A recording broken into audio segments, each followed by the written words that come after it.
खुलुमबाय, आं जनालि बर'। गोजोन मोनाबिलिनि बयनिसिमबो गाहाम हामलायनायखौ जासिहरनाय थाबाय।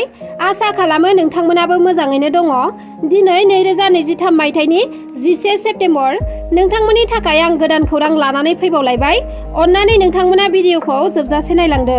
सोरबा बिमा-बिफाया गावनि फिसाफोरनि आरो नखरनि आंखालखौ सुफुंनो थाखाय रांनि गोनांथि जानायाव गावनि जिउखौनो बावसोमनानैब्लाबो दुखु खस्थ सहायनानै फिसाफोरनि आरो नखरनि आंखालखौ सुफुङो। नाथाय बे खौराङा आलादा, गोमोथाव खौरां। थारैनो नोंथाङा बे खौरांखौ खोनायोब्ला सोमोनांगोन। गावनि आंखालखौ सुफुंनो थाखाय रांनि आंखाल जानायाव गावनि फिसाफोरखौनो मुवा बेसादफोर, जिब-जुनारफोर बादि फाननानै रां खामायदों सानै बर' बिमा-बिफाया। नंगौ, नोंथाङा थारखौनो खोनादों। बेबादि इनाय सोंखारिजाथाव जाथाया गुबुन जायगायाव जायाखै। बे जाथाया जादों बिटिआर ओनसोलाव। बिटिआरनि चिरां जिल्लानि रुनिकाटा थानानि बेन्दोङाव थानाय भारत-भुटान सिमना साखाथियाव बे जाथाया जादों। सासे बर' सुबुङा रांखान्थिनि आंखालाव गावनि सानै फिसाफोरखौ गुबुननो फानहरदोंमोन। मिथिना मोननाय बादिब्ला सानै गथ'खौ 60,000 आरो 40,000नि गेजेराव फानदोंमोन।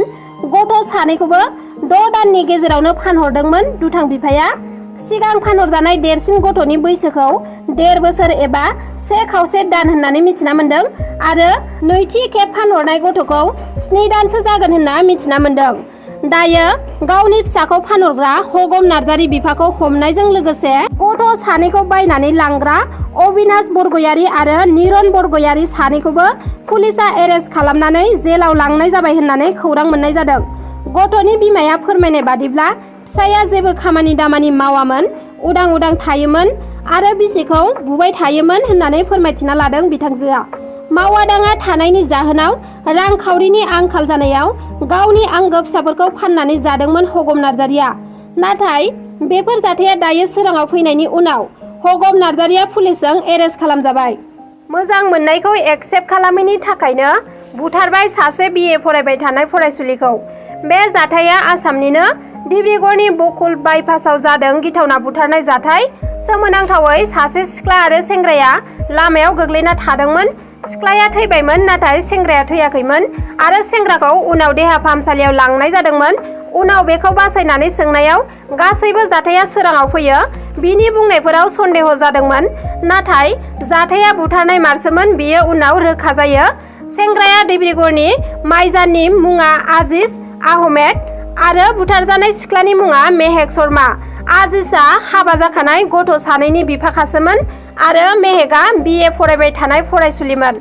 आजिज आहमेदानो मेहेकखौ बुथारदोंमोन। दायो पुलिसफोरा आजिजखौ हमबाय।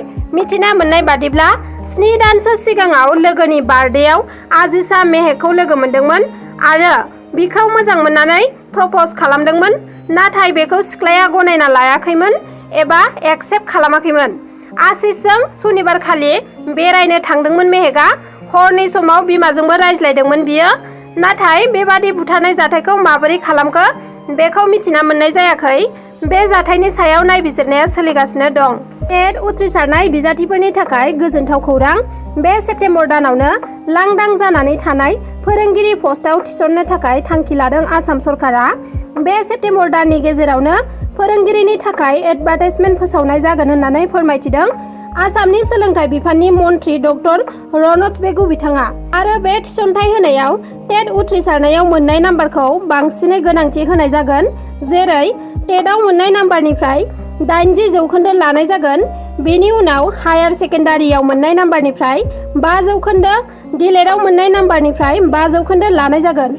गुबुन फारसेथिं आपार प्राइमारिनि थाखाय ग्रेजुवेसनाव मोननाय नाम्बारनिफ्राय 10% लानाय जागोन होननानै फोरमायथिदों आसामनि सोलोंथाइ बिफाननि मन्थ्रि डक्टर रनज पेगु बिथाङा। फोरमायथिनो गोनांदि LP आरो UPआवनो थिसनथाइ होनो थाखाय एडभार्टाइजमेन्ट होगोन होनना फोसावदों आसामनि सोलोंथाइ मन्थ्रि बिथाङा। रायजोआव सिखावनि उदखार सोलिबाय थानाय समावनो स्कुटि सिखाव हमनो हादों गुवाहाटीआव। स्कुटि खावनायनि दायाव कनक बर'जों लोगोसे अरुप टिमुं आरो बिस्वजित टिमुंखौ हमनो हादों। गुवाहाटी नोगोराव गले गले सिखाव खावबाय थानाय जाथाय जानायनि सायाव दिथा खालामनानै गुवाहाटी हाथिगावनि पुलिस आरो बशेष्ठ पुलिस जथायै अपारेशन खालामदोंमोन।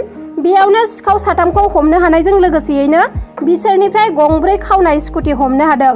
हमजानाय 3नि अनगायैबो बिसोरजों सिखाव खावनाय जाथायाव सोर सोरनि आखाइ दं बेखौ मिथिनो थाखायबो संदाननाया सोलिगासिनो दं होननानै मिथिहोदों गुवाहाटी पुलिसआ।